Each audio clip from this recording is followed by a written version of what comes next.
ఓం నమో వేదాత్మకాయ వెంకటేశాయ నమః కల్మషనాశాయ వాసుదేవాయ విష్ణవే శేషాచల నివాసాయ శ్రీనివాసాయ తే నమః.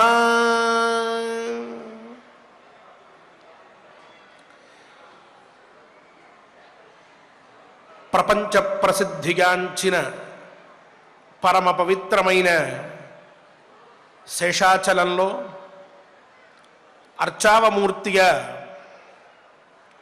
వెలుగొంది తన భక్తుల పుణ్యపాపములని విభజిస్తూ వారి వారి అర్హతకు తగినటువంటి పుణ్యఫలాన్ని వారికి అందజేస్తూ వారి పాపముల్ని పోగొడుతూ అలాగే నమః కల్మషనాశాయ తన భక్తులలో ఉండేటటువంటి కల్మషాన్ని అజ్ఞానము కావచ్చు, అవిద్య కావచ్చు, అహంకారం కావచ్చు, లేక తామస ప్రవృత్తి కావచ్చు, రాజస ప్రవృత్తి కావచ్చు, వాటన్నిటినీ ఎప్పటికప్పుడు నశింపజేస్తూ తన భక్తులని కన్న బిడ్డల వలె చూసుకునేటటువంటి దేవాధిదేవుడు కలియుగ ప్రత్యక్ష దైవము అనేటటువంటి మాటకి నిజమైన సాక్షాత్కారాన్ని మనందరికీ కూడా అందించేటటువంటి దేవుడు శ్రీ వెంకటేశ్వర స్వామి వారు. వారి సమక్షంలో అధీనంలో స్వామివారి యొక్క అనుగ్రహంతో ప్రతినిత్యము మనం సద్గ్రంథ పారాయణాన్ని చేసుకుని పునఃపునః పునీతులం అవుతూ ఉన్నాం.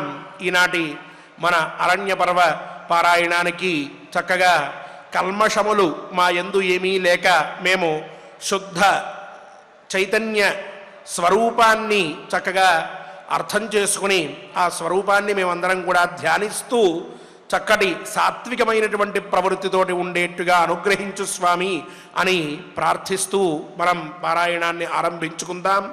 దేవదేవుని అనుగ్రహాన్ని పొందుదాం. ధ్యానం. నమస్తే గణనాథాయ గణానాం పతగే నమః. భక్తి ప్రియాయ దేవేశ భక్తేభ్యః సుఖదాయక. శ్రీనివాస ధ్యానం అనంత వేద సంవేద్యం నిర్దోషం గుణసాగరం అతీంద్రియం నిత్యముక్తం శ్రీనివాసం భజే నిశం. శ్రీకృష్ణ ధ్యానం వందే నవఘనశ్యామం పీతకౌశేయవాససం సానందం సుందరం శుద్ధం శ్రీకృష్ణం ప్రకృతేః పరం. వ్యాసధ్యానం వేదవ్యాసం స్వాత్మరూపం సత్యసంధం పరాయణం శాంతం జితేంద్రియక్రోధం సశిష్యం ప్రణమామ్యహం. అథ సంకల్పః. శ్రీమదాదివరాహక్షేత్రే విరాజమానస్య జగద్రక్షణార్థమవతీర్ణస్య శ్రీమదఖిలాండకోటిబ్రహ్మాండనాయకస్య శ్రీవేంకటేశ్వరస్వామినః పరిపూర్ణానుగ్రహేణ సర్వేషాం భక్తజనానాం ఆదివ్యాధినివృత్తిద్వారా ఆయురారోగ్యైశ్వర్యాభివృద్ధ్యర్థం సర్వారిష్టనివృత్తిద్వారా సకలశ్రేయోభివృద్ధ్యర్థం ధర్మార్థకామమోక్షాఖ్య చతుర్విధ పురుషార్థసిద్ధ్యర్థం సమస్త పాపక్షయార్థం శ్రీపరమేశ్వర ప్రీత్యర్థం శ్రీమన్మహాభారతే వనపర్వణి యథాశక్తి ద్వాత్రింశాధ్యాయాంతర్గత శ్లోకపారాయణం ఆచార్యముఖేన కరిష్యామహే. శ్రీకృష్ణ పరబ్రహ్మణే నమః.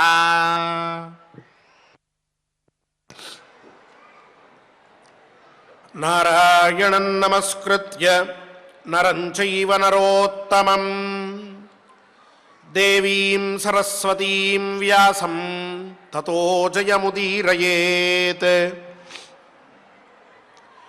యశ్చ దిష్టపరో లోకే యశ్చాపి హఠవాదికః ఉభావపి శఠావేతౌ కర్మ బుద్ధిః ప్రశస్యతే.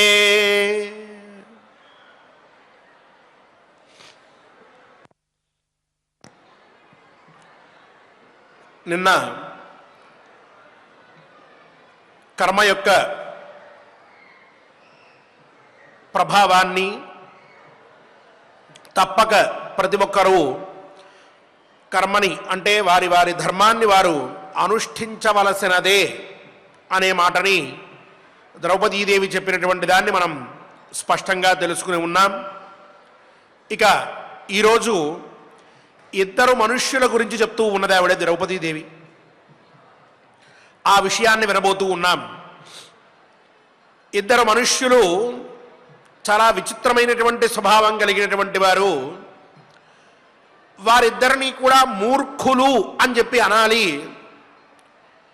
ఆ మూర్ఖతనం వలన వాళ్ళు కర్మఫలాన్ని పొందలేరు, కర్మని ఆచరించలేరు.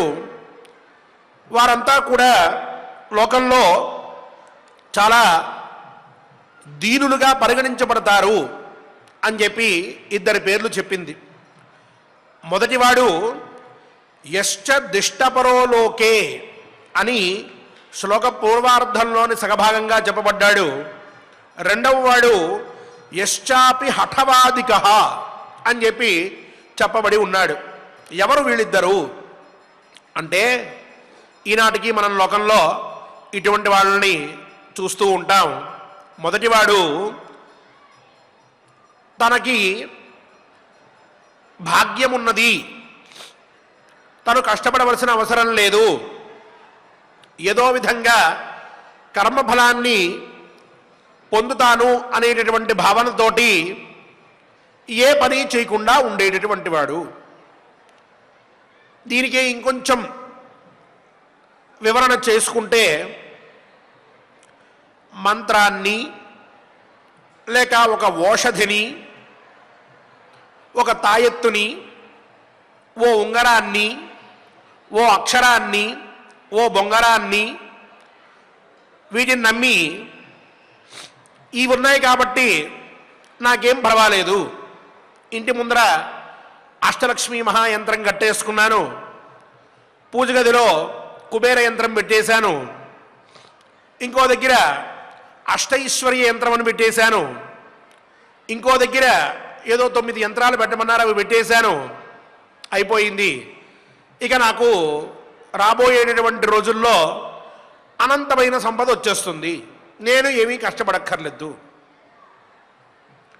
ఏదో మెడకో తాయెత్తు కట్టుకున్నాను, కాలుకో తాయెత్తుంది, చేతికో తాయెత్తు కొత్త తయారు చేయిస్తున్నాను, వీటి వల్ల నాకు అనంతమైన ఫలితం వచ్చేస్తుంది అంటూ వీటిని నమ్ముకుని వీటి వల్లే నాకు డబ్బు వచ్చేస్తుంది, లేక సుఖం వచ్చేస్తుంది, లేక విద్య వచ్చేస్తుంది, లేక ఆరోగ్యం వచ్చేస్తుంది అని చెప్పి ఇలాంటి వాటి మీద నమ్మకం పెట్టుకుని పురుష ప్రయత్నం అనేది ఏదైతే చెప్పబడి ఉన్నదో దాన్ని చెయ్యకుండా కాలాన్ని గడుపుతూ భాగ్యం ఎప్పటికైనా కలుగుతుంది అనే భావన పెట్టుకుని ఈ యంత్రం కాకపోతే ఇంకో యంత్రం, ఇంకో యంత్రం కాకపోతే ఇంకో యంత్రం, నక్షత్ర తాబేళ్లు పెట్టుకుంటే మంచిదంటే వాటిని తెచ్చుకోవడం, ఇంకోటేదో కొమ్ము పెట్టుకుంటే బాగుంటుందంటే దాన్ని తెచ్చుకోవడం, ఇంటికి ఈశాన్యంలో ఈ మొక్కేస్తే బంగారం అంటే దాన్ని తెచ్చేసుకోవడం, ఇలాంటివి లోకంలో మనం చాలా ఎక్కువ చూస్తూ ఉంటాం.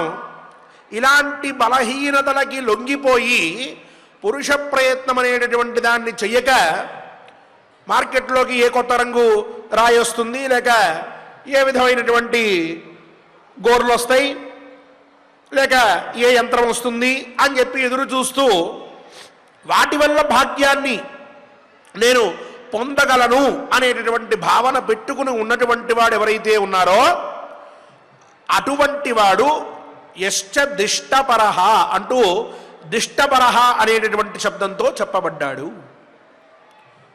ఇక రెండవ వాడు హఠవాదిక. పూర్వం వాడైనా భక్తిలో ఉంటాడు, భక్తి మీద ఒక నమ్మిక కలిగి ఉంటాడు. ఈ రెండవ వాడు చాలా ప్రమాదకుడు. హఠవాదిక. ఏ పూజలు చేయక్కర్లేదు, ఏ దేవుడు లేడు, ఇదంతా మాయా, ఇది ఎవరో బాగుపడ్డానికి పెట్టినటువంటి పనులు, వీటి వల్ల ఎవరూ కూడా బాగుపడలేదు, ఇవి అనవసరం, ఇవన్నీ కూడా మీలో ఉండేటటువంటి బలహీనతలని ఆసరాగా చేసుకుని కొంతమంది దేవుడు అనేటటువంటి కాన్సెప్ట్ని క్రియేట్ చేశారు. అసలు ఇది లేదు, ఆ విషయం వాళ్ళకి తెలుసు, కానీ మిమ్మల్ని మోసగించడానికి ఏదో ఒక ప్రయత్నం చేస్తారు అని చెప్పి అజ్ఞాన వేదికల్లో కూర్చుని ఆ అజ్ఞాన వేదికల్లోనే వాళ్ళు కూడా ఆ అజ్ఞానాన్ని పొందుతూ మంచి పనులు చేసేటటువంటి వారిని విమర్శిస్తూ దైవము, భక్తి, మంత్రము, శాస్త్రము, విధి, వేదము అనేటటువంటి వాటన్నిటినీ కూడా విమర్శిస్తూ ఇంకా అవసరమైతే ఆ రోజు రాముడు అలా ఎందుకు చేశాడు, ఆ రోజు కృష్ణుడు అట్లా ఎందుకున్నాడు, ఆ రోజు ఆయన అలా ఎందుకు అయ్యాడు, రావణుడు మహాత్ముడు అనవసరంగా అమాయకుడిని చేసి చంపేశారు అని ఇలాంటి ఉదాహరణలన్నీ తీసుకొచ్చి తన వాదన గెలవడం కోసమని చెప్పి ఎటువంటి మాట మాట్లాడడానికైనా సరే వెనుకాడక అది ఏదో ఒక గొప్ప ఆలోచనాతత్వం అని, తనలా ఆలోచించేటటువంటి వ్యక్తులు చుట్టుపక్కల ఎక్కడా కనిపించట్లేదని, తనే సమాజాన్ని ఉద్ధరిస్తున్నాను అని భావిస్తూ మనందరినీ కూడా నువ్వు ధర్మం చేయక్కర్లేదు, పుణ్యం చేయక్కర్లేదు, ఎవరికి కూడా సహాయం చేయక్కర్లేదు, నీ జీవితం నువ్వు అనుభవిస్తే చాలు, పూర్వజన్మ నుంచి ఈరోజు నువ్వు పొందేదేమీ లేదు, పూర్వజన్మ పుణ్యపాపాలన్నీ కూడా ఇప్పుడు నీకేం వెంటరావు, నువ్వు ఇలా ఉండు, హాయిగా తిను, తిరుగు, పడుకో, ఇదే నువ్వు చేయవలసిన పని. మధ్యలో ఈ ఏవైతే మిగతా ఉన్నాయో అందరూ చేసేటటువంటివి అవన్నీ కూడా అజ్ఞానులు చేయవలసినటువంటి పనులు తప్ప జ్ఞానులు లాంటి వాళ్ళు అంటే మనలాంటి వాళ్ళు చేయాల్సినవి కాదు అని తన ఫాలోయర్స్ని పెంచుకోవడం కోసం అని చెప్పి మనం ఎప్పుడూ చెప్పుకుంటూ ఉంటాం ఒక మాట, ఏనకేనా ప్యుపాయేన ప్రసిద్ధ పురుషో భవేత్ అనేటటువంటి న్యాయాన్ని అనుసరించి ఏదో ఒక మార్గంలో గొప్పవాడిని అయిపోవాలి. దేవుడు ఉన్నాడు అని చెప్తే ఏం ఉపయోగం, అందరికీ తెలిసిందే. కాబట్టి దేవుడు లేడు అంటే వాడి వైపు 4 కెమెరాలు వెళ్తాయి, 4 ఇంటర్వ్యూలు అవుతాయి, ఇంక అక్కడి నుంచి మొదలెడతాడు. అక్కడి నుంచి ఇక తనకేదో గొప్ప ఖ్యాతి వచ్చేసింది లోకంలో అని చెప్పి ఇంకా ఆ పైన దేవుణ్ణి, మన ధర్మాన్ని, మన యొక్క ఆచారాన్ని, మన యొక్క వ్యవహారాన్ని విమర్శిస్తూ కూర్చుంటూ ఉంటాడు. ఇలా ఉండేటటువంటి వారు ఎవరైతే ఉన్నారో లోకంలో వారిని హఠవాదిక అనేటటువంటి పేరుతో చెప్పింది ఆవిడ. అంటే వీళ్ళకి ఒక పుణ్యం చేద్దాం, ఈ జన్మలో మనం మంచిగా ఉండవచ్చు, ఆ పుణ్యఫలాన్ని మన పిల్లలు అనుభవిస్తారు, వచ్చే జన్మలో మనం కూడా అనుభవిస్తాం మళ్ళీ, కాబట్టి ధర్మకార్యం చేయాలి, ధర్మంగా బ్రతకాలి, వేదము, పురాణము, ధర్మశాస్త్రము ఇవన్నీ ఏవైతే ఇది ధర్మము అని చెప్పాయో అటువంటి ధర్మకార్యాన్నే మనం ఆచరిస్తూ వెళ్ళాలి తప్ప మనం అజ్ఞానంతో ఉండకూడదు, భగవద్భక్తి విహీనులుగా ఉండకూడదు, భగవంతుణ్ణి విశ్వసించాలి, ఆయన మీద నమ్మకంతో ఉండాలి, మంత్ర యంత్రాదుల యందు మనం కొంత భక్తితో ఉండాలి, పెద్దల యందు మనం వినయపూర్వకంగా ఉండాలి, యతీశ్వరులు ఎవరైనా ఉంటే వాళ్ళ యందు మనం విశ్వాసంతో ఉండాలి, నలుగురికి అనాథలకి అటువంటి వారికి సహాయం చెయ్యండి అంటూ మన ధర్మశాస్త్రాలు, పురాణాలు, ఇతిహాసాలు అన్నీ కూడా చెట్టు చివరికి నువ్వు పరుడికి ఉపకారం చెయ్యి అని చెప్పేయి అటువంటి వాటినే మనం ఆచరిస్తూ ఉన్నాం. కాబట్టి అదే ధర్మము అని చెప్పి ఎవరైతే అనుకుంటూ ఉంటారో అటువంటి వారిని నాశనం చేయడం కోసం అని చెప్పి వీళ్ళు ఓ కొత్త వాదన లోకంలో తీసుకొచ్చి ఏం చెప్తారో తెలీదు, ఎందుకు మాట్లాడతారో తెలీదు, ఒక విషయం నుంచి ఇంకో విషయానికి ఎట్లా వెళ్తారో తెలీదు. సాధారణంగా ఒక మాట మాట్లాడుతున్నాము అంటే ఈ మాట తర్వాత మాట రెండిటికి సంబంధం, అది ఎందుకు పుట్టింది ఈ మాట వల్ల అంటే దానికి ఒక థియరీ ఉంది, ఇలా ఆలోచించుకుంటూ వెళ్లకుండా ఈ కాలంలో జరుగుతున్నటువంటి పనులకి ఎప్పుడో కొన్ని వేల సంవత్సరాల క్రితం ఏ పురాణంలోనో చెప్పారని దాన్ని తీసుకొచ్చి ముడిపెట్టి ఇక ఈ పైన ఇంకో దేవుడు ఇలా చేశాడు అని చెప్పి ఇంకో దేవుడు ఇట్లా చేశాడు అని చెప్పి ఇవన్నీ కూడా తప్పులే అని చెప్పి అలా ఉన్నటువంటి విషయాన్ని మొత్తాన్ని కూడా ఒక దుష్టమైన భావనతో చూసి దాంట్లో ఉన్న దోషాన్ని మాత్రమే గ్రహించి ధర్మం మీద ఒక యుద్ధం ప్రకటిస్తూ ఇదంతా తప్పు కాబట్టి భాగ్యము పుణ్యము పాపము ఏం లేవు వాటిని ఆచరించక్కర్లేదు అని చెప్పి ఇతపూర్వం చెప్పుకున్నట్లుగా అటువంటి మంచి భావాలతో ఉన్నటువంటి వారిని చెడగొడుతూ ఎవరైతే లోకంలో వ్యవహరిస్తూ ఉంటారో అటువంటి వారిని చార్వాకులు అని చెప్పి చెప్తూ ఉంటారు. అంటే ఆ చార్వాకులకి దేవుడు లేడు, ఒక ధర్మం లేదు, ఓ పుణ్యం లేదు, ఓ మంచి లేదు, ఏం లేదు. లేచామా, మన కడుపు నిండడానికి కోసం మనం మన ప్రయత్నం చేశామా, కడుపు నిండా తిన్నామా, మన కోరికలు ఏమన్నా వస్తే వాటిని తీర్చేసుకున్నామా, ఇక ఎలా తీర్చుకున్నాం, ఎవరితో తీర్చుకుంటున్నాం ఇవన్నీ కూడా అనవసరం. తింటాం, మన కోరికల్ని మనం తీర్చుకుంటూ ఉంటాం, సుఖంగా నిద్రపోతాం. కడుపు నిండా తినాలి, కావలసిన కోరికలన్నీ తీర్చుకోవాలి, కంటి నిండా నిద్రపోవాలి. ఈ మూడే ప్రధానమైనటువంటి ధర్మాలు వాళ్ళకి. అటువంటి వారిని చార్వాకులు అంటారు. ఆ చార్వాకుల లాగా మాట్లాడేటటువంటి వాడే హఠవాదిక అని చెప్పబడుతూ ఉన్నాడు. వీళ్ళిద్దరూ ఏం చేస్తున్నారు ఇప్పుడు? ఒకడేమో అతనికి భగవద్భక్తి ఉన్నది, ధర్మం విషయంలో శ్రద్ధ ఉన్నది, కాకపోతే ప్రయత్నం చేయట్లేదు. నేను అలా ఉంటాను, నేనేవో యంత్రాలు మంత్రాలు వీటి మీదే విశ్వాసం పెట్టుకుంటాను, ప్రయత్నం చేయను, నాకు వచ్చేస్తుంది. కాకపోతే ఎందుకంటే అవన్నీ చాలా గొప్పవి, వాటిని అనుష్ఠానం చేశానంటే నేను ఫలితాన్ని పొందవచ్చు అని చెప్పి కర్మ చేయకుండా, ఏ ప్రయత్నము చేయకుండా, ఏ విధమైనటువంటి పురుష ప్రయత్నం లేనటువంటి వాడే ఉంటూ ఉంటాడు. వాడు చాలా మూర్ఖుడు, వాడితో చాలా ప్రమాదం. ఇక రెండవ వాడు, వాడికి వీటి వేటి మీద విశ్వాసం ఉండదు, ఏ పని చేయకూడదంటాడు, ధర్మం అనేటటువంటిదే లేదంటాడు.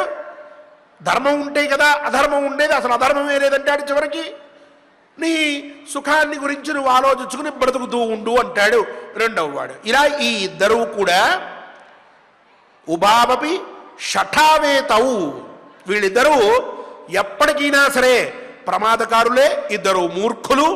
ఇటువంటి మూర్ఖుల పనిని మనం ఎప్పటికీ కూడా ఆపలేం. అటువంటి వారు వారి పనిలో వాళ్ళు నా నిమగ్నం అయిపోయి ఉంటారు, బయట ప్రపంచాన్ని చూసుకోలేరు.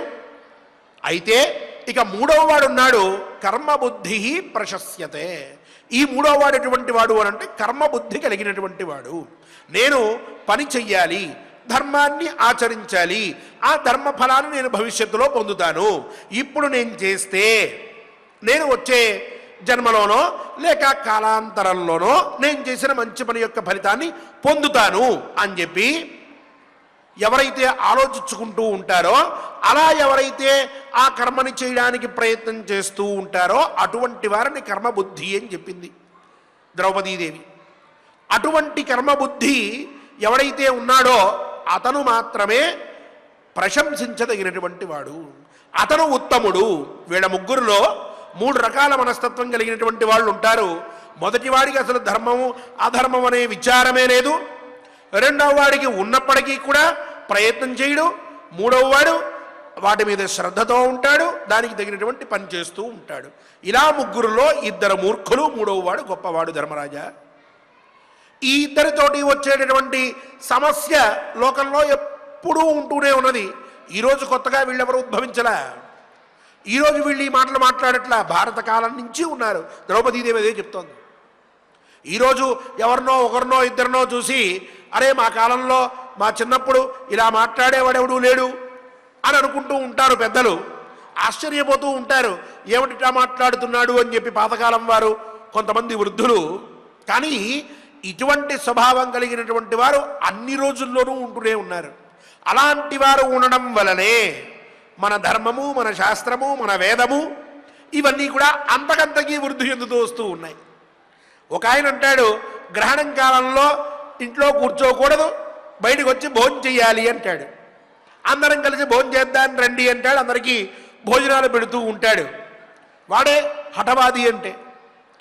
అటువంటి వాడికి పంచాంగంలో చెప్పినటువంటి సమయానికే పైన గ్రహణం ఏర్పడుతోంది. మళ్ళీ వీళ్ళు ఏ నిమిషానికి గ్రహణం విడిచేస్తోంది అని చెప్పారో ఆ నిమిషానికి ఆకాశంలో గ్రహణం విడవబడుతోంది. నాసా వారు కూడా ఒప్పుకున్నారా మాట. వాళ్ళు కూడా పంచాంగాలన్నీ కూడా చాలా ప్రామాణికమైనటువంటివి. వాళ్ళు ఎంతో ఆలోచించి ఎంతో విజ్ఞానాన్ని వాళ్ళలో నింపుకుని ఉన్నటువంటి వారే ఉన్నారు. చాలా గొప్పగా రాస్తూ ఉన్నారు. వీళ్ళు చెప్పినటువంటి సమయానికే అక్కడ ఆరంభమవుతోంది అని చెప్పినా దాని మీద ఏమాత్రము ప్రామాణిక బుద్ధి ఉండదు. ఇంట్లో కూర్చోకూడదు, వచ్చి భోజనం చేద్దాం రండి అని చెప్పి నలుగురిని తీసుకుని వెళ్తాడు. ఇలాంటి వీళ్ళు ఎప్పటికీ ఉంటూనే ఉంటారు. వాళ్ళ వల్ల ఎప్పటికైనా సరే సనాతన ధర్మం ఇంకొంత ఉత్తమమైనటువంటి మార్గంలోనే వెళ్తూ ఉంటుంది తప్ప ధర్మానికి ఎప్పుడూ లోటు ఏర్పడదు. ఎందుకు అంటే ఇలాంటి వాళ్ళు ఉన్నప్పటికీ కర్మబుద్ధి కలిగినటువంటి వాడు. కర్మబుద్ధి ఎందుకు ప్రశంసింపబడుతున్నాడు అని అంటే ఆ కర్మబుద్ధి తోటి నేను ఈ పని చెయ్యాలి, నేను ఇలా ప్రవర్తించాలి, ఇది ధర్మము, ఈ ధర్మాన్ని నేను ఆచరించాలి అని చెప్పి అతను తన యొక్క ధర్మాన్ని విడవకుండా చేస్తూ ఉంటాడు. కాబట్టి ఇటువంటి వారు ఎంతమంది ఉన్నా సరే తన యొక్క ధర్మ పాలనతోటి తను చేసేటటువంటి ధర్మ కార్యంతో ధర్మాన్ని అతను ఇంకా రక్షిస్తూనే ఉంటాడు. అలా రక్షించినటువంటి వాడు ఆ ధర్మాన్ని ఎప్పుడూ రక్షిస్తూ సకాలంలో ఆ కర్మలన్నీ ఆచరిస్తూ ఉండేటటువంటి వాడు ఎవడైతే ఉన్నాడో అతను మళ్ళీ ధర్మం చేత రక్షింపబడుతూ ఉంటాడు. అందుకే ధర్మో రక్షతి రక్షిత. అందువల్ల అతను గొప్పవాడు. ఇతను ధర్మాన్ని రక్షిస్తున్నాడు, ఆ ధర్మం చేత రక్షింపబడుతూ ఉన్నాడు, ఎప్పటికప్పుడు తన కార్యాన్ని చేస్తూనే ఉన్నాడు. నాకు ఈ ప్రయోజనం ఉంది, ఫలానా ఆయన దగ్గరికి వెళ్తే నీకు ఈ సంవత్సరం నుంచి బాగుంటుందన్నారు కాబట్టి నేను ఏ పనులు చేయక్కర్లేదు, నాకు ఇంత బాగుంటుంది అని అతను ఆగిపోవట్లే. తన పుణ్యం ఎంత ఉన్నా ఇంకా పుణ్యాన్ని సంపాదించుకోవడం కోసం అతను ప్రయత్నం చేస్తున్నాడు తప్ప అతను తూష్ణీం భావంతో ఏ పని చేయకుండా ఉండట్లేదు. అందువల్ల కర్మని ఎప్పటికప్పుడు తన యొక్క ధర్మాన్ని విద్యుక్త ధర్మము అంటూ ఉంటారు పెద్దలు. ఆ విద్యుక్త ధర్మాన్ని ఎక్కడ వదిలిపెట్టకుండా ఆ ధర్మానికి లోపం జరగకుండా తను తన కార్యాన్ని చేస్తూ ఉంటే, ఓ ఉత్తమ ఉపాధ్యాయుడైతే పిల్లలకి పాఠం చెప్పడం, ఓ గృహిణి అయితే ఇంట్లో కావలసినటువంటి పనులన్నింటినీ జాగ్రత్తగా చేసుకుంటూ ఉండడం, ఇంకా ఏమైనా ఇంటికి కావలసిన పనులు చేస్తూ ఉండడం, భర్తకి చేదోడు వాదోడుగా సహకరిస్తూ ఉండడం, భర్త ఇంట్లో ఉన్నటువంటి వారందరినీ చక్కగా పోషిస్తూ ఉండడం, ఓ తండ్రి పిల్లల్ని సక్రమంగా పెంచడం, పిల్లలు తండ్రి మాట వింటూ ఉండడం, ఇలా వారి వారి ధర్మములు ఏవైతే చెప్పబడి ఉన్నాయో వాటిని ఆచరించుకుంటూ వెళ్తే చాలు. వాటిల్లో లోపం లేకుండా ఉంటే చాలు. అవి చేస్తూ ఉంటే అటువంటి వాడు ఎప్పటికైనా సరే తన యొక్క కర్మ ఫలాన్ని తప్పక పొందుతాడు. అతను చాలా గొప్పవాడిగా కీర్తింపబడతాడు అని చెప్పి ఆ పైన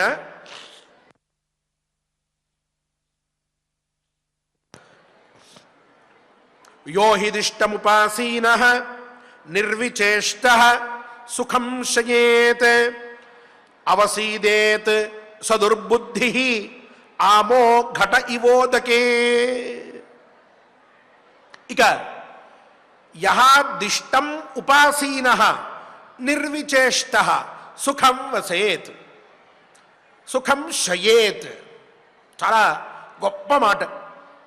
లోకంలో ఇటువంటి వారందరినీ కూడా మనం ప్రేరేపించవలసినటువంటి సమయం మనకి వచ్చింది. ఈ శ్లోకం అదే అర్థాన్ని చెప్తూ ఉన్నది. చాలా విశిష్టమైనటువంటి అర్థం చెప్తూ ఉన్నది ఈ శ్లోకం. ద్రౌపదీదేవి అంటోంది, ధర్మరాజా కర్మ ఫలం ఎంత గొప్పది అని అంటే, లోకంలో కొంతమంది వ్యక్తులు వాళ్ళకి ఏదో భాగ్యం కలుగుతుంది అని చెప్పి ఆలోచించి భాగ్యం మీద ఉన్నటువంటి నమ్మకంతో ఆ వయసు నుంచి బాగుంటుంది అని ఎవరో ఒక ఆయన చెప్పుంటాడు. లేక ఇగో ఈ ఫలానా సంవత్సరం నుంచి నీకు అద్భుతంగా ఉంటుంది, రాజయోగం పట్టేస్తోంది అని చెప్పని ఉంటాడు. ఇక నాకు పట్టేసింది రాజయోగం అని చెప్పి తన అదృష్టం మీద నమ్మకం పెట్టుకుని ఏ పని చేయకుండా సుఖం శయేత్, అతను నిద్రపోతూ ఉంటాడో, ఏమాత్రం ఉద్వేగం లేకుండా, ఉత్సాహం లేకుండా, ఏ పని చెయ్యాలనేటటువంటి సంకల్పం లేకుండా, నిర్విచేష్ట, ఏ పనులు చేయకుండా, ఏం కష్టపడ్డు, ఏ విధమైనటువంటి ఇబ్బందులకి గురికాడు, సమర్థంగా ఉండాలి అని అనుకోడు. కేవలం ఎవరన్నా అడిగితే నాకు వస్తుంది, భాగ్యం వస్తుంది, నాకు ఆ రోజు నుంచి బాగుంటుంది, ప్రస్తుతం నా సమయం బాలేదు, నా సమయం బాగున్నప్పుడు నేను అన్నీ పొందుతాను అని చెప్పి ఉన్నటువంటి సమయాన్నంతా వృధా చేసుకుంటూ రాబోయేటటువంటి భాగ్యం మీద లేక అదృష్టంతో కలిసి వచ్చేటటువంటి వాటి మీద ఆలోచించుకొని, అంటే కొంతమంది చూడండి లాటరీలో డబ్బులు పెడతారు, డబ్బు వచ్చేస్తుంది అనుకుంటారు, ఎంత నష్టపోతారో వాళ్ళకే తెలియదు. ఇంకొంతమంది ఉంటారు, వాళ్ళు ఏదో కొత్త కొత్త మాయల్లో పడిపోయి దాంట్లో 10 రూపాయలు పెడితే 1000 రూపాయలు వచ్చేస్తుంది అని చెప్పంటే వెంటనే అటువైపు వెళ్ళిపోతారు, నాకు వచ్చేస్తుంది అని అనుకుంటూ ఉంటారు. ఇలా ఉన్నటువంటి అవకాశాలన్నిటిని నాశనం చేసుకుని కష్టపడి పనిచేయకుండా చాలా తక్కువ శ్రమ పడతాను, నాకు అనంతమైనటువంటి ఫలితం కలగాలి, నేను 10 నిమిషాలే చదువుతాను, పరీక్షలో మటుకు నాకే ఫస్ట్ ర్యాంక్ రావాలి అనేటటువంటి భావనతోటి ఈ మధ్యలో ఫలానా ఆయన నాకు బాగుంటుందని చెప్పాడు, ఇగో ఈ యంత్రం పెట్టుకుంటే బాగుంటుంది, ఈ రత్నం పెట్టుకుంటే బాగుంటుంది అని చెప్పి వాటి మీద నమ్మకం పెట్టుకుని పూర్తిగా వాటిని నమ్మవలసిందే. వాటిల్లో కూడా చాలా గొప్పదైనటువంటి విజ్ఞానం ఉన్నది, అది తప్పు అని చెప్పడం తాత్పర్యం కాదు. కానీ వాటి మీద మాత్రమే నమ్మకం పెట్టుకుని పురుష ప్రయత్నం లేకుండా, కష్టపడి పనిచేయకుండా, ఏ విధమైనటువంటి శ్రమ పడకుండా చాలా స్వల్పమైనటువంటి కష్టంతో అనంతమైనటువంటి ఫలితం రావాలి అని చెప్పి అనుకుంటూ ఎవడైతే ఏ పని చేయకుండా సుఖం శయేత్, చక్కగా నిద్రపోతూ ఉంటాడో, అవసీదేత్ సదుర్బుద్ధి, అటువంటి దుర్బుద్ధి కలిగినటువంటి వాడు, అంటే ఈ భావనతో ఎవరైతే ఉన్నారో అటువంటి వాడు చెడ్డదారిలో వెళ్తున్నాడు అని మనం గమనించాల్సిన అవసరం వచ్చింది. కేవలం ఈ కొన్నిటి మీద నమ్మకం పెట్టుకుని ప్రయత్నం చెయ్యకుండా, సంకల్ప బలం లేకుండా చాలా తేలిగ్గా జీవితాన్ని స్వీకరించి, మన పెద్దలు మనకంటే ముందరివారు ఎన్ని కష్టాలు పడ్డారో, ఎన్ని అవమానాలు పడ్డారో, ఎన్ని దుఃఖాలను అనుభవించారో, ఎన్ని రోజులు నిద్ర ఆహారాలు లేకుండా గడిపారో, వాటిని వేటిని కూడా గుర్తించకుండా, వాటిని గుర్తు తెచ్చుకోకుండా కేవలం భాగ్యం, అదృష్టం వీటి మీద మాత్రమే నమ్మకం పెట్టుకుని కాలం గడిపేటటువంటి వారిని దుర్బుద్ధి అని చెప్పి అంటోంది ద్రౌపదీదేవి. అందువల్ల అటువంటి దుర్బుద్ధులని మనం మార్చవలసినటువంటి పని కూడా ఉంది అని తెలుస్తూ ఉన్నది ఈ శ్లోకం వలన. అలాంటి వారు చివరికి ఏమవుతారు, వాళ్ళ పరిస్థితి ఏమిటి అంటే, అటువంటి వారు ఎప్పటికైనా సరే నశించిపోతారు, కష్టాల పాలవుతారు. ఎలా అంటే, ఆమోఘట ఇవోదకే, ఒక కుండ ఉందనుకోండి, దాన్ని బాగా కాల్చి ఆ తర్వాత తీసుకువెళ్ళి మనం నీళ్ళల్లో పెట్టి నీళ్లు తీసుకుంటూ ఉంటే అది ఏమాత్రం చలించదు, చక్కగా నీళ్లు తీసుకోవడానికి అది సాధారణంగా ఉపయోగపడుతుంది. అదే తయారు చేసిన కుండను తయారు చేసినట్టుగా కాల్చకుండానే తీసుకెళ్ళి నీళ్ళల్లో ముంచితే అది మొత్తం అంతా కూడా శిథిలమైపోయి నీళ్ళల్లో కలిసిపోతుంది. అలాగే ఇతను కూడా, అంటే ఈ కాల్చడం అనేటటువంటిది ఇక్కడ శ్రమతో చెప్తూ ఉన్నది ఆవిడ. ఈ కాల్చడం కుండకి ఎలా అయితే సంస్కారమో, అది కాల్చిన తర్వాత ఎలా అయితే గట్టిపడుతుందో, ఆ గట్టిపడిన తర్వాత నీళ్ళను ఎలా అయితే అది ఉంచుకోగలదో, అలాగే మనిషి కూడా ప్రయత్నం అనేటటువంటి దాంతో బాగా కాల్చబడాలి. కష్టం అనేటటువంటి దాంతో కాల్చబడాలి, వాడు కష్టపడాలి. సుఖంగా ఏమొస్తుంది? వస్తే మటుకు ఎన్ని రోజులు నిలబడుతుంది? కావున వాడు కష్టాలు పడాలి, చాలా అవమానాలు పడాల్సి వస్తుంది, వాటిని కూడా స్వీకరించాలి, చాలా విజయాలు పొందాల్సి వస్తుంది, అహంకారపడకూడదు, చాలా దుఃఖాలు అనుభవించాల్సి వస్తుంది, అనుభవించాలి. ఒక్కొక్కసారి ఎందుకు ఏడుస్తున్నామో కూడా తెలియనటువంటి పరిస్థితి వస్తుంది, స్వీకరించాలి. అజ్ఞానాన్ని పోగొట్టుకోవాలి, జ్ఞానాన్ని సాధించుకోవాలి. నేను ఈ పని కోసం కష్టపడాలి అని చెప్పి చివరికి ఒక నిర్ణయాన్ని స్వీకరించాలి, దానికోసం కష్టపడాలి. నిద్ర, ఆహారం, సుఖం ఇటువంటి వాటిని వదిలిపెట్టాలి, సౌకర్యాలు అన్నింటినీ వదిలిపెట్టాలి. ఒక లక్ష్యం, దానికోసం ప్రయత్నం చేస్తూ వెళ్ళాలి. ఉన్నతమైనటువంటి నేను ఉద్యోగం పొందాలి అని ఒక వ్యక్తి అనుకుంటే దానికోసం ఎన్ని ప్రయత్నాలు ఉన్నాయో అన్నింటినీ ప్రయత్నించి చూడాలి. వాటన్నిటిలోనూ కూడా తను ఉన్నారో అని అనిపించుకోవాలి. ఓ విద్యార్థి మంచి ర్యాంక్ సాధించాలి, కష్టపడాలి కూర్చుని. దీంట్లో ఆ నిద్ర, ఆహారం ఇవేవి పట్టించుకోకూడదు. అలా అటువంటి భావాలతోటి వాడు ఉన్నట్లయితే జీవితంలో అతనికి వీటన్నిటి మీద ఒక అనుభవం అనేటటువంటిది వస్తుంది. ఆ అనుభవం వస్తే అటువంటి వాడిని ఆ తర్వాత ఎవ్వరూ ఏమీ చేయలేరు. కొండతో సాదృశ్యం చూపిస్తోంది ఆవిడ. కొండ కూడా అప్పుడే తయారైనటువంటిది అలాగే తీసుకువెళ్తే కాల్చకుండా ఎలా నశించిపోతుందో, కాల్చిన తర్వాత దాంట్లో ఎన్ని నీళ్లు పోయండి ఏమాత్రం చలనం లేదు, ఆ కుండ నిండిపోయేంత వరకు నీళ్లు పోసినా సరే అది నీటిని అలాగే ఉంచుకోగలదు, ఎన్ని రోజులైనా ఉంచుకోగలదు. సుమారుగా ఇన్ని రోజులు కుండలో నీళ్లు ఉంటాయి అనేటటువంటి సిద్ధాంతాన్ని అనుసరించి అది అన్ని రోజులు ఉంచుకోగలదు. అందువల్ల ఆ కుండకి ఆ శక్తి ఎలా వచ్చిందంటే కాల్చడం వల్ల వచ్చింది. మనిషి కూడా ప్రయత్నం చేయడం మొదలుపెట్టి కష్టపడడం మొదలుపెడితే అతను ఆ తర్వాత వచ్చేటటువంటి సుఖాన్ని వదిలిపెట్టుకోకుండా తనలో ఉంచుకోగలడు. కొండలో నీళ్లు ఉన్నట్లుగా తనలో ఆ వచ్చినటువంటి పని వల్ల వచ్చినటువంటి సుఖం ఏదైతే ఉన్నదో, ఓ ధర్మకార్యం ఆచరించడం వలనో, ఓ కష్టం వలనో, ఓ ప్రయత్నం వలనో ఏదైతే అతను భవిష్యత్తులో ఒక ఐశ్వర్యాన్నో అదృష్టాన్నో పొందుతున్నాడో దాన్ని అతను సమర్థించుకునేటటువంటి శక్తిని పొందుతాడు. ప్రయత్నం లేకుండా భాగ్యం మీద నమ్మకంతో, అదృష్టం మీద నమ్మకంతో ఎవరైతే కాలాన్ని గడుపుతారో అటువంటి వారికి కొన్ని రోజుల తర్వాత ఒకవేళ సుఖం ప్రాప్తించవచ్చుగాక, వాళ్ళు అనుకున్నటువంటి భాగ్యం వాళ్ళకి దక్కచ్చుగాక, అదృష్టం వాళ్ళ విషయంలో నిజం కావచ్చుగాక, కానీ దానివల్ల వచ్చేటటువంటి ఫలితాన్ని, అంటే అతను ఏ ఫలితాన్నైతే కోరుకుంటున్నాడో అది ఒక్కసారిగా వచ్చి మీద పడిపోతే దాన్ని మెయింటైన్ చేసేటటువంటి శక్తి ఉండదు, సమర్థించుకునేటటువంటి శక్తి ఉండదు. ఉద్వేగపడిపోతాడు, అహంకారపడిపోతాడు, అజ్ఞానంలోకి వెళ్ళిపోతాడు, నన్ను మించిన వాడు లేడు అని విర్రవీగిపోతాడు, తామస ప్రవృత్తి వచ్చేస్తుంది, కామక్రోధాలన్నీ ఒక్కసారి వచ్చి అతన్ని పెనవేసుకుపోతాయి. చివరికి ఆ నడిమంత్రపు సిరి అంటారే, అలా ఆ వచ్చినటువంటి దాన్ని ఎక్కువ రోజులు కాపాడుకోలేక చివరికి వినాశనం చెందిపోతాడు. కొండలాగా కొండ సిద్ధమైంది, దాంట్లో కావలసినటువంటి నీళ్లు కూడా వచ్చినాయి, నిలబెట్టుకోగలిగిందా? నాశనమైపోయింది. వీడు అంతే.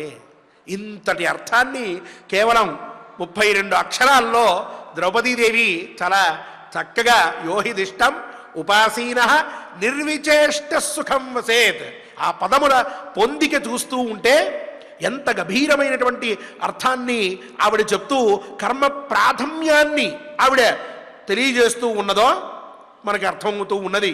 వచ్చినటువంటి దాన్ని నిలబెట్టుకోవడానికి కూడా నీలో సంస్కారం ఉండాలి. చాలామంది లోకంలో నాకు అది కలగలేదు, నాకు అది రాలేదు అని అనుకుంటూ ఉంటారు. వచ్చిన తర్వాత మనం నిలబెట్టుకునేటటువంటి స్థితి, ధృతి, ధైర్యం, ఆ శక్తి, సామర్థ్యం ఉన్నాయా అది ఆలోచించరు. ఒకవేళ వచ్చేస్తే దాన్ని నిలబెట్టుకోలేక చాలా అవమానాలు పొందుతూ ఉంటారు, చాలా కష్టాలు పొందుతూ ఉంటారు. ఎందుకు అంటే ప్రయత్నం ఏదైతే అది పొందడానికి సక్రమంగా జరగవలసిందో అది జరగలేదు. ఆ ప్రయత్నం చేస్తూ ఉన్నప్పుడు వచ్చేటటువంటి ఆ ఆలోచనలు ఇతన్ని దృఢం చేస్తాయి. అందుకనే కష్టపడుతూ రండయ్యా, ఒక్కసారి పెరుగుదామని ఆలోచించద్దు, అది శాశ్వతం కాదు, నిత్యమైనటువంటి స్థితి కాదు అది అని చెప్తూ ఉంటారు పెద్దలు. మహాత్ముల యొక్క జీవిత చరిత్రలు చదువుతూ ఉంటే మనకి ఆ మాట స్పష్టమవుతూ ఉంటుంది. అందువల్ల ఆ భాగ్యాన్ని ఇంకో దాన్ని నమ్ముకుని నాకేదో రేపు వచ్చేస్తుంది, అది వచ్చేసేంతవరకు నేనేం చెయ్యక్కర్లేదు, కేవలం నేను ఎదురు చూస్తూ ఉంటే చాలు అని ప్రయత్నం చేయకుండా కూర్చుని ఉండేటటువంటి ఏ విద్యార్థి కానీ, ఏ ఉద్యోగి కానీ, ఏ అధికారి కానీ, ఏ మనిషి కానీ వాడు సుఖపడడు. పైగా తనకు వచ్చినటువంటి దాన్ని భరించలేక తను చివరికి వినాశనాన్నే పొందుతూ ఉంటాడు. అందువల్ల తగినటువంటి ప్రయత్నం చేయాలి. కష్టపడి ఒకదాన్ని సాధించుకుంటే ఆ వచ్చేటటువంటి ఆనందాన్ని పరిపూర్ణంగా మనిషి అనుభవించాలి. ఆనాడు వాడు పరిపూర్ణుడవుతున్నాడు. ఆ పరిపూర్ణత కలిగినప్పుడు ఒక వ్యక్తిత్వం అనేటటువంటిది అతనిలో మనందరికీ కనిపిస్తూ ఉంటుంది. అది ఆదర్శం అవుతుంది తర్వాత తరానికి. ఆ తర్వాత తరం కూడా అతన్ని చూసి నేర్చుకుంటుంది. ఇదంతా ఒక వరసలో ఉండాల్సినటువంటి విధానం. అటువంటి విధానంలో మనిషి కష్టపడితేనే వాడు పై స్థాయికి వెళ్ళి నలుగురికి ఆదర్శ పురుషుడు కాగలడు, లేనివాడు నశించిపోతాడు అని చెప్పి చాలా వివరంగా ద్రౌపదీదేవి చెప్పి, తథైవ హఠ దుర్బుద్ధి శక్త కర్మణ్యకర్మ కృతే ఆసీత న చిరంజీవేత్ అనాథ ఇవ దుర్బల. ఇది పూర్వం చెప్పుకున్నాం. హఠబుద్ధి అని చెప్పి అంటే నాకు ఏదో విధమైనటువంటి విధంగా నేను కష్టపడకుండానే పూర్వజన్మ పుణ్యము పాపము ఇవేమీ లేవు, నేను ఇప్పుడు ఏం చేసుకున్నానో ఇదే నాకు అని చెప్పి వాదిస్తూ దేవుడి మీద ఎవరి మీద ఎటువంటి శ్రద్ధ లేకుండా ఉండేటటువంటి వాడు ఎవరైతే ఉన్నారో అటువంటి వాడు శక్త కర్మణి అకర్మకృత్. వాడు కర్మ చేయడానికి వాడికి శక్తి ఉన్నది, కానీ అకర్మకృత్, వాడు ఏ పని చేయడు, అలాగే ఉంటూ ఉంటాడు. ఇలా ఎవడైతే ఉన్నాడో అటువంటి వాడు నా చిరంజీవేత్, వాడు చిరంజీవిగా ఉండలేడు. ఎక్కువ రోజులు వాడి యొక్క జీవనం అనేటటువంటిది కొనసాగదు. అనాథ ఇవ దుర్బల. ఏ శక్తి లేనటువంటి వాడు అనాథగా లోకంలో ఎక్కడైనా సరే జీవనం కొనసాగించగలడా? ఏదో ఒకటి ఉండాలి. శరీర దృఢత్వమో మంచి బుద్ధో మంచి మాటో ఏదో ఒకటి ఉంటే అనాథ అయినప్పటికీ కూడా లోకంలో వాడు ఉండగలడు. లేకపోతే ఎవరో ఒకరు అతన్ని మోసం చేస్తూ ఉంటారు, ఇబ్బంది పెడుతూ ఉంటారు, చివరికి అతన్ని కష్టాల పాలు చేస్తారు. అలాగే వీడు కూడా ఏ విధమైనటువంటి ధర్మ కార్యాన్ని ఆచరించక నాకు ఏది కలిగితే అదే కలుగుతుంది, నేనేం పని చేస్తే అదే నాకు వస్తుంది, పూర్వజన్మలో చేసిన పుణ్యం ఇప్పుడు రావడం ఏమిటి, నేను పుణ్యం చెయ్యను అని చెప్పి ధర్మం లేదు వేదం లేదు అని నాస్తిక్య బుద్ధితోటి వ్యవహరిస్తూ ఉంటాడో వాడు కూడా నశించిపోతాడు తప్ప చిరంజీవిగా ఉండలేడు. అలాగే వాడు ఎక్కువ రోజులు బ్రతికినా వాడి ఖ్యాతి వాడిని ఏమాత్రము కూడా రక్షించదు. అంటే వాడికి మంచి పేరు ఉండదు. చనిపోయిన తర్వాత నలుగురు చెప్పుకుంటే కదా మంచితనం అనేటటువంటిది మనది ఏమిటో తెలుస్తుంది. మనం కూడా నలుగురు నోట్లలో చిరజీవులుగా ఉంటాం. భౌతికంగా ఇక్కడ లేకపోయినా నలుగురు మాట్లాడుకునేటువంటి మాటల్లో అయినా బ్రతికుంటాం. వీడికి అక్కడ కూడా అవకాశం లేదు. వాడి గురించి ఎవరు మాట్లాడుకోరు, వాడు ఏ సుఖాన్ని పొందలేడు. కావున ఎప్పుడూ కూడా భాగ్యం మీద అంటే అదృష్టం మీద ఆధారపడి మన బ్రతుకు ఉండకూడదు. చిన్న విషయంలో కానీ పెద్ద విషయంలో కానీ ఎప్పుడైనా సరే ప్రతి చిన్న విషయంలో కూడా ప్రయత్నాన్ని మనం చూసుకుంటూ ఉండాలి, ప్రయత్నం చేయాలి. ఆ పైన భగవంతుడిని మనం ప్రార్థించాలి. స్వామి, నా శక్తి మేర నేను కృషి చేస్తున్నాను, నా శక్తి మేర నేను ప్రయత్నం చేస్తున్నాను, ఈ మార్గంలో నాకు ఎటువంటి విఘ్నాలు లేకుండా ఎటువంటి అపజయాలు లేకుండా నన్ను రక్షించు అని భగవంతుడి దగ్గరికి వెళ్ళి మనం భగవంతుడి యొక్క ఆశీర్వచనాన్ని పొంది, నాకు భగవంతుడు వెనకాల ఉన్నాడు, నేను ప్రయత్నం చేస్తాను, నా పరిధిలో లేనటువంటి ఏవైనా విషయాలు ఒకవేళ నా ప్రయత్నాన్ని దెబ్బతీసేటట్లయితే భగవంతుడు దాన్ని అడ్డుకుంటాడు అనేటటువంటి భావనతోటి మనం పనిచేయాలి తప్ప గుడికి వెళ్ళి వచ్చేసాను కాబట్టి నాకు కావలసినటువంటి మార్కులు దేవుడు ఇచ్చేస్తాడు, దీపారాధన చేశాను కాబట్టి నాకు కావలసినటువంటి ఐశ్వర్యం వచ్చేస్తుంది, యంత్రం పెట్టాను కాబట్టి నేను సుఖంగా ఉండిపోతాను, ఏదో రత్నం పెట్టేసుకున్నాను కాబట్టి లేక తాయెత్తు కట్టేసుకున్నాను కాబట్టి నాకు కావలసినవన్నీ అయిపోతాయి అని వాటి మీద ఆలోచనలు పెట్టుకుని మన జీవితాన్ని ఎప్పుడూ కూడా గడపకూడదు. రెండవది, నాస్తిక్యమైనటువంటి బుద్ధితోటి వేదము ధర్మము ఇవేవీ లేవు అనేటటువంటి మాటలతోటి ఎప్పుడూ కూడా మనం జీవనాన్ని కొనసాగించకూడదు. అలా ఎవరైనా ఉన్నట్లయితే వారిని మనం లోకంలో మార్చవలసినటువంటి అవసరం ఉన్నది అంటూ ఈ రెండు అంశాలని కూడా ప్రధానంగా మనకి ఈనాటి ఈ శ్లోకముల ద్వారా ద్రౌపదీదేవి తన వాక్యములను ధర్మరాజుకు వినిపిస్తూ ఉన్నటువంటిది వృత్తాంతాన్ని తెలుసుకుని మనం ఈ అర్థాన్ని పరిగ్రహించాం. ఈ శ్లోకములని ఆచార్యముఖంగా పారాయణ చేసుకుంటూనే స్వామివారిని చక్కగా ప్రార్థిద్దాం. మనం ఇప్పుడు ఏ సిద్ధాంతమైతే చివరికి చెప్పుకుని ఉన్నామో ఆ సిద్ధాంతాన్ని అనుసరించి జీవనం కొనసాగించాలి. అలా మన ద్వారా మనకి పరిపూర్ణత కలిగి ఆదర్శ జీవనం మనది అయ్యి మన ద్వారా నలుగురు కూడా ప్రేరేపణ పొంది ఉత్తమమైనటువంటి జీవనాన్ని కొనసాగించాలి. అటువంటి విధంగా మనల్ని ఉత్కృష్టమైనటువంటి స్థానంలో నలుగురికి ఆదర్శవంతుడిగా అయ్యాము అని అంటే మన జీవితానికి అంతకంటే పరమార్థం లేదు. అటువంటి స్థితిలో మనల్ని నడపమని మనల్ని ఉంచమని స్వామివారిని ప్రార్థిద్దాం. తప్పక ఆదర్శవంతమైనటువంటి జీవనాన్ని కొనసాగించే ప్రయత్నం చేద్దాం. ఓం నమో వెంకటేశాయ. ఓం నమో వెంకటేశాయ. చక్కగా ఆచార్యుల వారి ద్వారా కర్మను ఆచరిస్తే వచ్చేటటువంటి ఫలం గురించి మనం తెలుసుకున్నాం. అంతేకాని ఎటువంటి కర్మ కూడా మనం ఆచరించకుండా ఏదో భగవంతుడి మీద మేము భారం వేసేసాము కాబట్టి నేను ఇలా ఉంటే నాకు అన్నీ కూడా అష్టైశ్వర్యాలు కలుగుతాయి అనేటటువంటిది ఎప్పుడూ కూడా మనం అనుకోకూడదు. ఒక చిన్న ఉదాహరణ మనం తెలుసుకున్నాం. ఒక చీమ ఉన్నది. చీమ నిదానంగా అలా నడుస్తూ వెళ్ళిందనుకోండి, అది దగ్గర కొన్ని వేల కిలోమీటర్లు కూడా చక్కగా ప్రయాణం చేస్తుందట. దాని లక్ష్యం ఏదైతే ఉందో ఆ లక్ష్యాన్ని సాధించుకుంటుందట. కానీ అగచ్చన్ వైనతేయోపి, ఒక గరుత్మంతుడు ఉన్నాడు.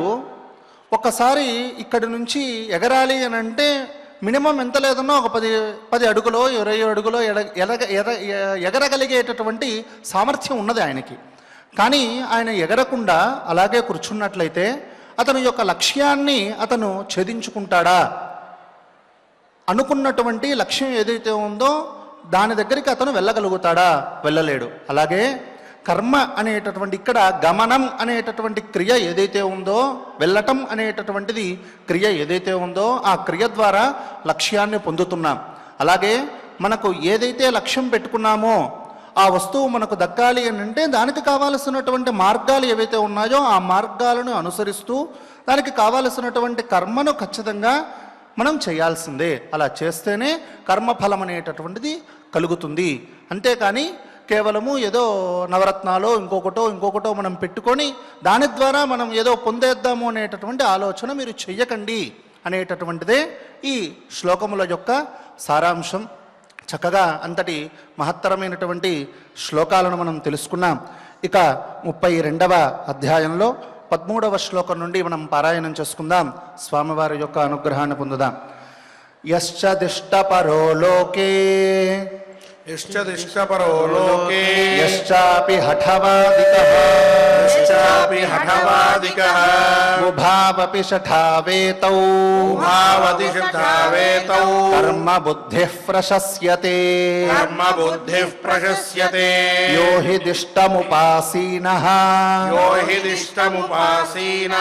నిర్విచేష్టః సుఖం శయేత్ అవసీదేత్ సదుర్బుద్ధిః ఆమో ఘట ఇవోదకే తథైవ హఠ దుర్బుద్ధిః శక్తః కర్మణ్యకర్మకృత్ ఆసీతన చిరంజీవేత్ అనాథ ఇవ దుర్బలః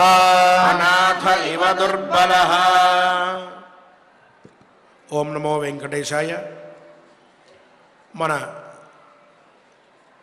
ఆలోచనా తత్వం సాధారణంగా ఒక విషయం మీద కొన్ని రోజుల వరకే ఉంటుంది. అంటే ఒక ధర్మాన్ని, ఒక అర్థాన్ని, ఒక విషయాన్ని మనం విన్నాము అని అంటే దాని గురించి మనం కొన్ని రోజులు మాత్రమే ఆలోచించగలం. మెల్లిగా ఒక వారానికో నెల రోజులకో మరుగున పడిపోతుంది. మనం మన బుద్ధిలో మళ్ళీ ఆ విషయాన్ని పరస్పరం అనుకుంటూ దాని గురించి ఎక్కువగా విచారించుకుంటూ అదే ధర్మాన్ని మనం అవలంబించాలి అనేటటువంటి నిర్ణయాన్ని తీసుకోలేము.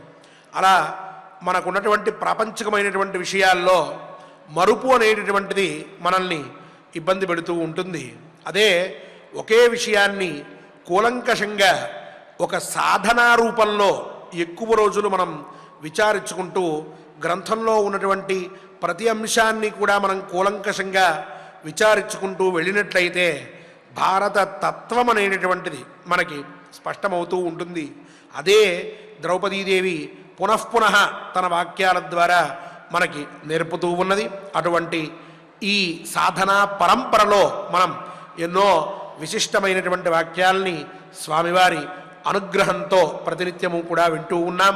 అందుకు స్వామివారికి మనందరం కూడా కృతజ్ఞులమై స్వామివారి ఆశీస్సులు మనందరికీ కూడా కలగడం కోసమని చెప్పి చక్కగా ఈనాడు గోవిందనామ సంకీర్తనం అన్నమాచార్య ప్రాజెక్టు కళాకారులందరితో కలిసి చేసుకుందాం.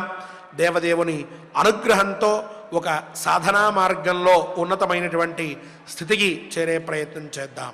ఓం నమో వెంకటేశాయ.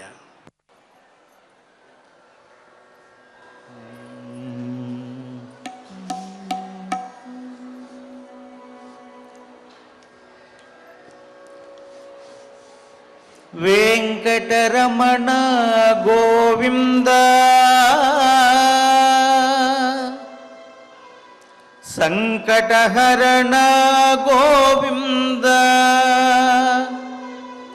గోవింద హరి గోవింద వెంకటరమణ గోవింద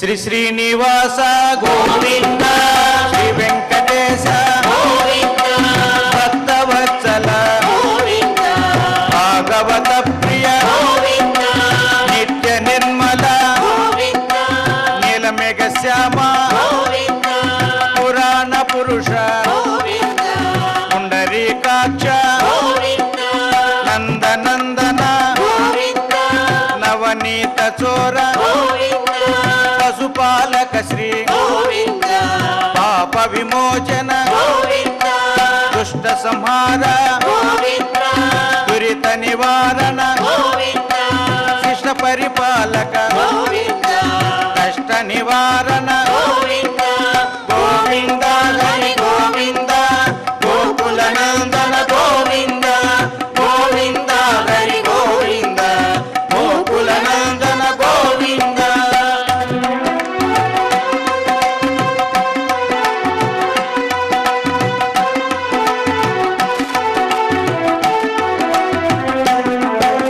వజ్రమకుటధర గోవింద వరాహమూర్తి గోవింద గోపీ జనలోల గోవింద గోవర్ధనోధార గోవింద దశరథ నందన గోవింద దశముఖ మర్దన గోవింద పక్షివాహన గోవింద పాండవ ప్రియ గోవింద మధ్య కూర్మ గోవింద మధుసూదన హరి గోవింద వరాహ నరసింహ గోవింద వామన భృగురామ గోవింద బలరామానుజ గోవింద బౌద్ధ కల్కిధర గోవింద వేణుగాన ప్రియ గోవింద వెంకటరమణ గోవింద గోవింద హరి గోవింద గోకుల నందన గోవింద గోవింద హరి గోవింద గోకుల నందన గోవింద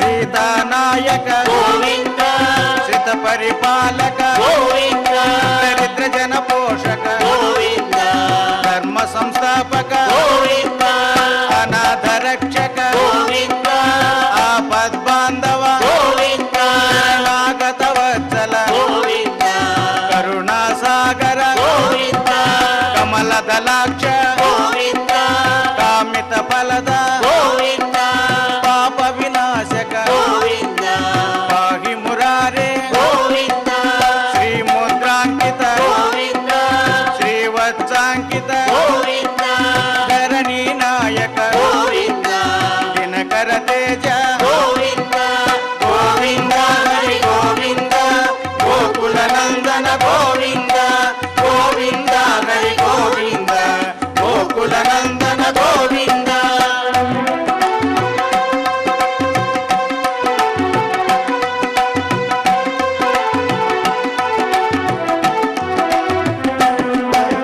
పద్మావతి ప్రియ గోవింద ప్రసన్నమూర్తి గోవింద అభయహస్త గోవింద అక్షయ వరద గోవింద శంఖ చక్రధర గోవింద చాక గదాధర గోవింద విరజాతిరస్త గోవింద విరోధి మర్దన గోవింద సాల గ్రామధర గోవింద సహస్రనామ గోవింద లక్ష్మీ వల్లభ గోవింద లక్ష్మణాగ్రజ గోవింద కస్తూరి తిలక గోవింద కాంచనాంబ్రధర గోవింద గరుడ వాహన గోవింద గజరాజ రక్షక గోవింద గోవింద హరి గోవింద గోకుల నందన గోవింద గోవింద హరి గోవింద గోకుల నందన గోవింద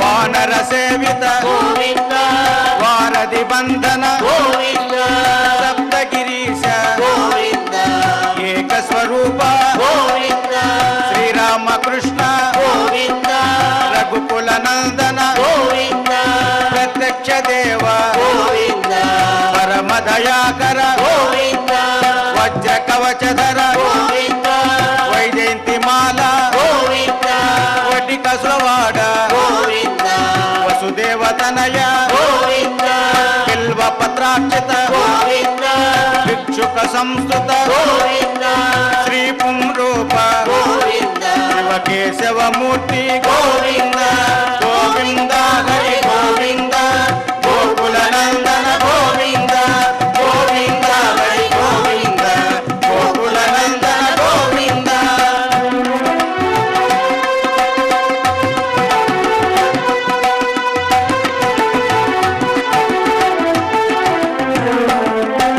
బ్రహ్మాండ రూప గోవింద భక్త రక్షక గోవింద నిత్య కళ్యాణ గోవింద నీరజనాభ గోవింద హతి రామ ప్రియ గోవింద హరి సర్వోత్తమ గోవింద జనార్దన మూర్తి గోవింద జగత్సాక్షి రూప గోవింద అభిషేక ప్రియ గోవింద ఆపన్నివారణ గోవింద రత్న కిరీట గోవింద రామానుజనుత గోవింద స్వయం ప్రకాశ గోవింద ఆశ్రిత పక్ష గోవింద నిత్య శుభప్రద గోవింద నిఖిల లోకేశ గోవింద గోవింద హరి గోవింద గోకుల నందన గోవింద గోవింద హరి గోవింద గోకుల నందన గోవింద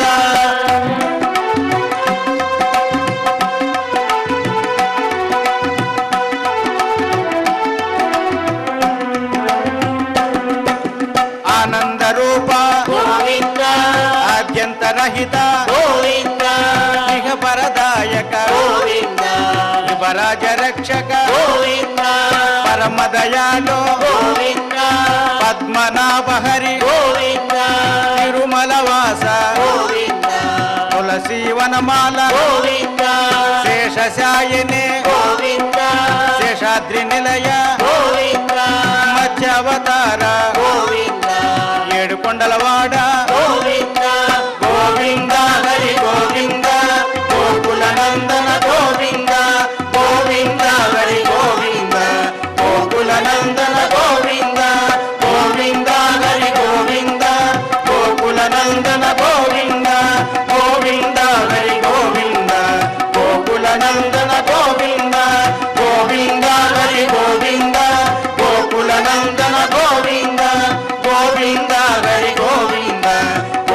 నందన గోవింద గోకుల నందన గోవింద గోకుల నందన గోవింద ఏడుకొండలవాడ వెంకటరమణ గోవింద గోవింద ఆపద ముక్కలవాడ అనాథ రక్షక గోవింద గోవింద శ్రీ శ్రీనివాస శ్రీ వెంకటేశ గోవింద గోవింద గోవింద గోవింద గోవింద ఓం నమో వెంకటేశాయ. శ్రీ వేణుగోపాల్ గారు మరియు ఇతర అన్నమాచార్య ప్రైవేట్ కళాకారులందరూ చక్కగా గోవిందనామ సంకీర్తనం చేశారు. స్వామివారికి ఇప్పుడు మనం క్షమా ప్రార్థనాదులతో మన ప్రార్థనని విన్నవించి మంగళాంతంగా మన పారాయణాన్ని పూర్తి చేసుకుందాం. స్వామివారి దివ్యానుగ్రహ పాత్రులమవుదాం. అథ క్షమా ప్రార్థనా యదక్షరపదభ్రష్టం మాత్రాహీనం చ యద్భవేత్ తత్సర్వం క్షమ్యతాం దేవా నారాయణ నమోస్తుతే. అథ లోకక్షేమ ప్రార్థనా స్వస్తి ప్రజాభ్యః పరిపాలయంతాం న్యాయేన మార్గేణ మహీం మహిషాః. గోబ్రాహ్మణేభ్యः శుభమస్తు నిత్యం. లోకాः సమస్తాः సుఖినో భవంతు. అథ భగవత్సమర్పణం కాయేన వాచా మనసేంద్రియైర్వా బుద్ధ్యాత్మనా వా ప్రకృతే స్వభావాత్ కరోమి యద్యత్ సకలం పరస్మై నారాయణాయేతి సమర్పయామి. అథ మంగళం శ్రియః కాంతాయ కళ్యాణ నిధగే నిధగేర్థినాం శ్రీ వెంకట నివాసాయ శ్రీనివాసాయ మంగళం.